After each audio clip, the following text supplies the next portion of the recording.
saying that we have been looking for baby Evelyn since last Tuesday. We've been working 24/7 nonstop. As you all know, she was first reported missing last week, and we're still searching for her and working to determine exactly when she disappeared. We have followed up on over 570 tips, along with the Tennessee Bureau of Investigation and Federal Bureau of Investigation. We've been working as a team on this ever since baby Evelyn's went missing. At this point, most of you are aware that we've received a number of conflicting, inaccurate statements from the mother, Evelyn Boswell, Evelyn's mother. During the investigation, we determined that some of the statements Evelyn Boswell provided to us were false. Many of the false statements that Megan made delayed our investigations and also impeded our investigations on trying to find Evelyn. As a result, she has been charged with false reporting. Because the investigation remains active and ongoing, we can only release specific answers to this investigation. Of course, everybody knows that a lot of the stuff that we've received, with it being conflicting and inaccurate, and a lot of the information you all are receiving are from the mother, Megan. A lot of the stuff that you're seeing out on social media and a lot of the stuff that has been relayed to you hadn't come from our office. So we want to release the most accurate information to you all, and we want to be promptly in doing so. So a lot of the stuff that you all are getting is from the mother, and you know, you take with it what you want, but she has been inaccurate, conflicting statements all through this investigation. If you have any more information or need information about these specific charges and about maybe the future of this case, I would like to refer that to our District Attorney General, Barry Staubus, or District Attorney General office, okay? Also, if you have any questions relating to the Amber Alert process, of course, I'd like to refer you to our Public Information Officer for the Tennessee Bureau of Investigation, Leslie Earhart. However, please know that we remain committed and continue to do everything possible to find out what happened to Evelyn. And as always, as soon as relevant information and accurate information, I want to really reiterate that, as it comes to us, we will get that out as soon as possible, okay?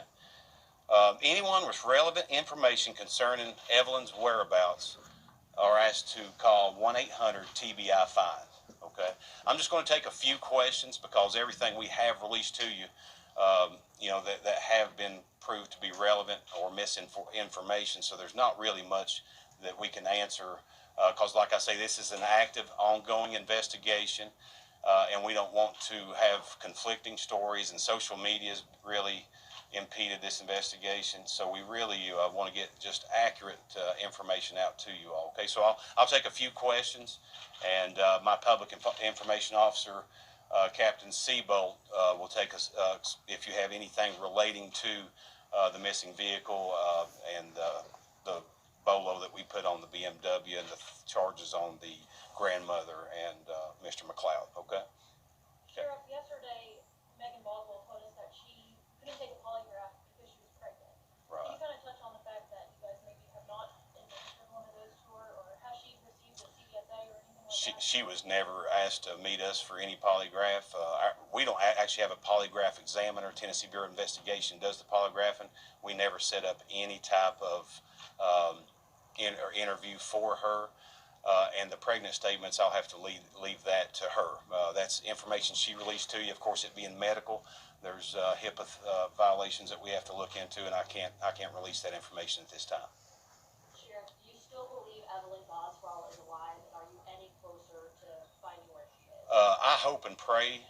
My staff hopes and pray, and everybody working on this case hope and pray she's alive, and we're going to continue to work just like she is alive.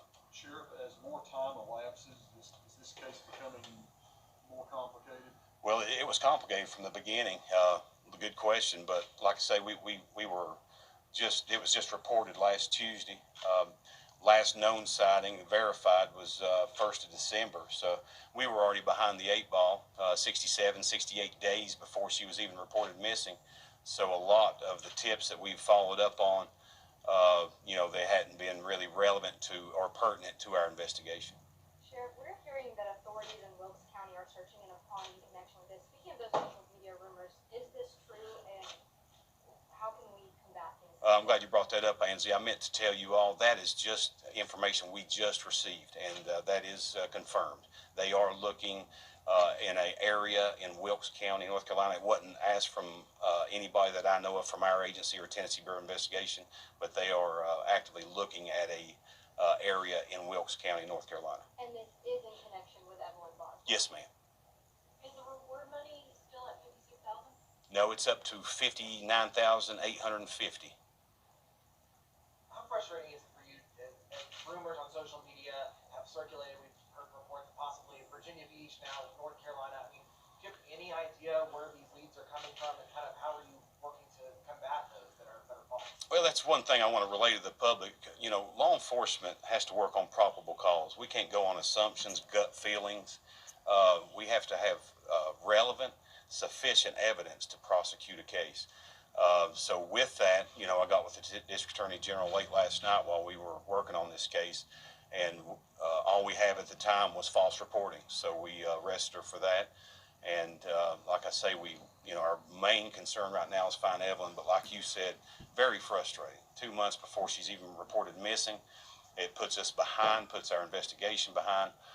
And then, like you say, speculation, people posting on social media, assumptions. We can't go on assumptions. We got to have fact, and with fact, we have to have probable cause before we can execute search warrants, make arrests, if that makes sense.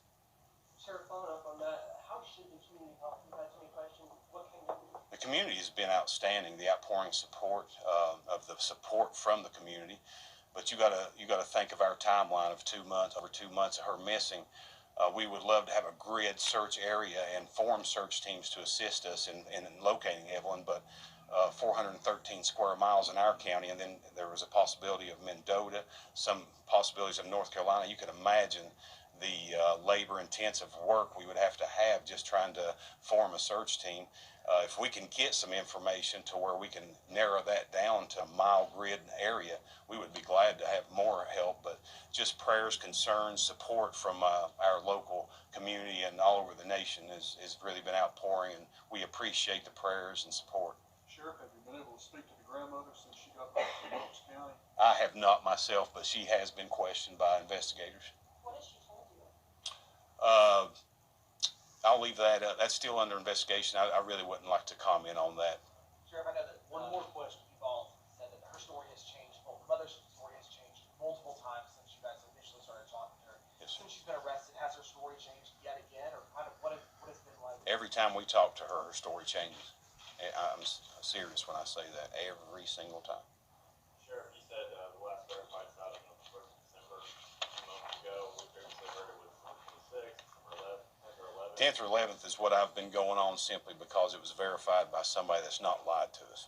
Is that the babysitter? Yes, ma'am. Yes, sir. So you talked to him or her? We've interviewed everybody. Okay. Okay, guys, thank you for coming. Thank you very much. And like I say, we will promptly get information out to you as it comes to us when it's relevant and accurate. So like I say, just be patient with us. I appreciate your all's patience, but as you can tell, this is a very, very difficult case. And whenever a lot of stuff comes to us, it's just not accurate, and I don't want to get that to you all, okay? Thank you very much. I appreciate it.